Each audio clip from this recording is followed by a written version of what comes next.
Greqia duket se është hedhur në sulm sërish për çështjen e detit. Vetëm një ditë para se Edi Rama të shkojë në Bruksel me raportin e miratuar të IBAR, që sigurisht mban firmën greke, ministri Dendias mbërriti në Tiranë dhe u mbyll për më shumë se 2 orë në zyrën e kryeministit shqiptar. Dendias ishte ministri i jashtëm kur të dyja palët ranë dakord pak vite më parë të mos bien dakord dhe ta çojnë së bashku çështjen në gjykatën ndërkombëtare të arbitrazhit. Dhe deri këtu çështja duke e zgjidhur. Sido që t'ishte vendimi, ai do të respektohej nga gjitha palët, duke nisur nga Greqia dhe Shqipëria të parat. Po atëherë përse Dendias vjen në Tiranë me një dosje e cila normalisht duhet shkonte vetëm në gjykatën e Parisit? Kjo bëhet pyetje më e fortë pasi Dendias vjen në Tiranë pasi udhëtimit të Ramës në Atinë, i cilësuar i shkëlqyer nga dyja palët. Por a kanë lidhje dy takimet me njëri tjetrin? Apo vendos Greqia kushte të reja që detyrojë Tiranën të bëjë një hap pas dhe të ulet sërish në bisedime me palën greke? Apo është thjesht një zgjerim shtesë në traktatin e ri strategjik që po diskutohet për të miratuar mes dy vendeve? Nuk mund ta anashkalosh në këtë rast procesin e integrimit. Greqia, megjithëse nuk bën pjesë në grupin e vendeve të BE-s mike të Ballkanit, ajo ka tentuar gjithmonë të marrë nismën e parë ose të duket e tillë kur vjen puna te Ballkani perëndimor. Shqipëria, e cila po kalonte një moment delikat në negociata, kishte nevojë për më shumë se kur për mbështetjen e Atinës.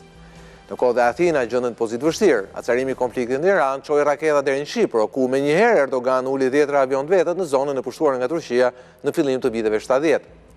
Dhe nëse vjen puna tek deti, Greqia nuk e ka problemin më të madh me Shqipërinë, por me Turqinë, dhe me flotën e saj të fuqishme ajrore dhe sidomos detare, e cila kërcënueshëm u sillet ishujve grek shumë afër se 12 milë detare.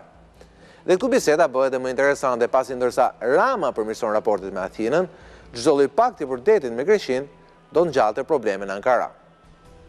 Dhe ndërsa qeveria është disi hermetike për këtë takim, i vetmi që ka folur sot hapur është Sali Berisha, i sapo dal nga procesi komik i shpalljes kryetari përjetshëm i partisë vet, kryeministri që shiti detin për 5 ashprat e grekët nuk e fshehu sërish zemratën për rrëzimin e marrëveshjes nga gjykata kushtetuese, fajsoi Edi Ramën për këtë.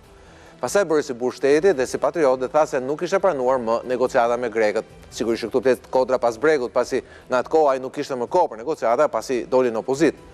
Por për te broçkullave që janë plagur po me të njëjtën shpejtësi si veshkat, ka një pikë diskutimi të vërtetë në këtë që po ndodh mes Tiranës dhe Atinës dhe që e pohoi pikërisht Sali Berisha.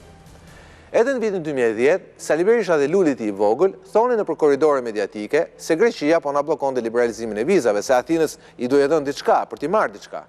Në rastin më të mirë, kjo ishte një llogari e bërë gabim. Në rastin më të keq, ishte tradhti kombëtare. A duhet dhe Edi Rama të ruhet graskës së re të thalassoterapisë që vjen si dhuratë nga Greqia? Dhe pyetja është, a mundet më ai ta bëjë këtë? Për këtë do flasim sonte. Sigla.